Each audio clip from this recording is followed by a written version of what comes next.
amazing people, welcome to Technext social media roundup. My name is Sandra Divayo, and with me in the studio I have not Rude Boy, but Rui of Technext. Rui. Hello guys, well, my name is Omole Omorui, so I don't know why she just did the Ru and the Rui, but let's get into it. Anyway, so the first story we have for you is the one about power and fuel. So we've been suffering fuel scarcity for a long time now, and power for a few days because the national grid went up or collapsed. It's back now, but we know how that has affected everybody. Yes. Businesses. I've seen reports of reports from media houses saying businesses have lost a lot of money, and that is true. Even average citizens have lost a lot of money. Sandra, how do you think people are going through all of this and have not torn their shirts? Well, what I can say is that the people I really feel for the most right now are people that their business will only depend on fuel. Because personally at home we spend about 2K daily on fuel. So imagine people that they have to run fuel. That's 60,000 every day. Do you get? So imagine people that have to run it for 10 hours. Imagine you're paying 60,000 for power, like normal power every month. Every month. They're supposed to have 24-hour lights. God bless you. Now imagine people that have to run this fuel for 24 hours. 24 hours. Just imagine. It's very sad. It's actually sad. And I even saw it. Do you get to see that tweet? There's a video on Twitter that the NEPA staff wanted to disconnect people's life and they started beating them. You saw the video? Well, I don't agree with beating up NEPA people, but sometimes, you know, I can't say it. Anyway, the other thing we can't say is that we don't know where our education system is right now. That one is so sad. ASU went on a 1-month warning strike. Yeah. Then after that 1 month, after the meetings with FG and all of that, they announced another 2-month strike. Wait for it. SANU, that's the senior lecturers, announced that they will be going on strike too, and then they announced that NASU, that's non-academic staff, will be going with them. I'm not done. Oh.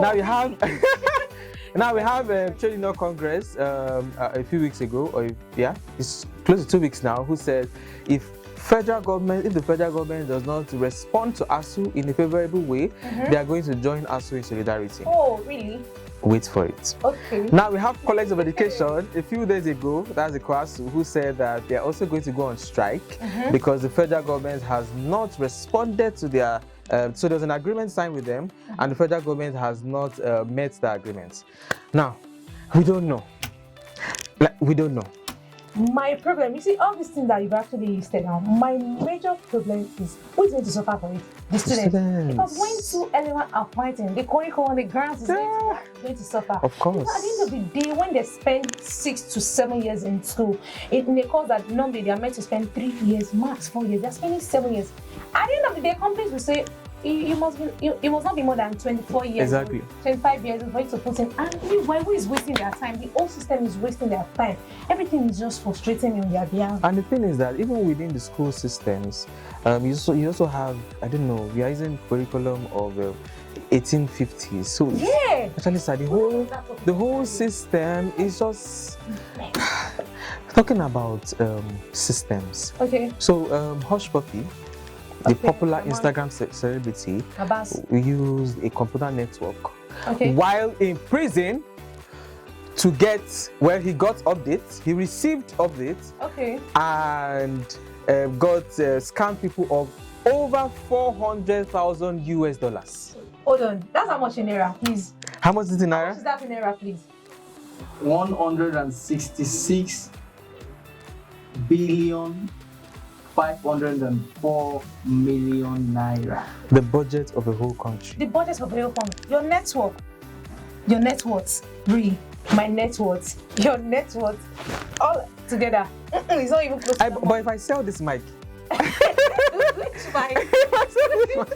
Honestly, this is not funny. That's too much. It's too much. But my problem is that I thought this place was supposed to be a correctional center, like it is. It's actually behavior. So I'm still wondering how I was able to do that. So this is what I think. I think it is not him looking for money. It is him looking for attention. So the attention, he used money as a means to get there.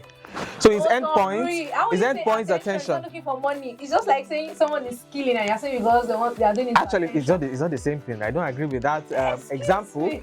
But yeah, I think it's attention. If you disagree, that's fine. But I just feel like it's attention, because how would you be in a correctional facility and still, so what happened is they gave him access to the computer network, and that's what he used. When they found out, they monitored him for about 7 days, and they found out. Talking about monitoring.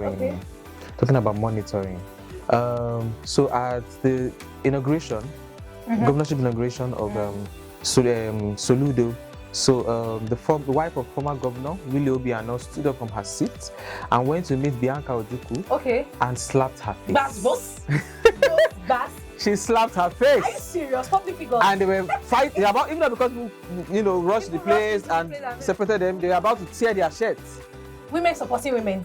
In the mud. That one is in the mud. This is not how we want to support ourselves. No, this is not. Well, if you should ask me, I think all this is not just because of that seat. This is accumulated anger. It is. That has been happening between both parties. So they just want to throw it out in the public. But that is not just good enough. That is way too bad. It's bad. It's bad. Public figures. Anyway, we are the bad.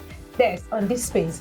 Talking about recap of everything that happened. We discussed about the ASU strike. We discussed about before that, energy crisis, power, fuel scarcity, and all of that. We talked about ASU. She has said they talked about Hush Puppy, who in a correctional facility still decided that he wanted to make more money. And we talked about the Bianca Ojukwu and the Ebele Obiano drama at the inauguration of Chukwuma Soludo, the current governor of Anambra. Yeah, that's it. All right, thank you so much for joining us on this sweet, or is it not sweet? It's sweet though. On this sweet episode of Social Media Roundup. And of course, if you have just joined us for the first time, thank you so much. And don't forget to follow us on all our social media platforms, technext.ng. Aside this, we do other things. Really tell them.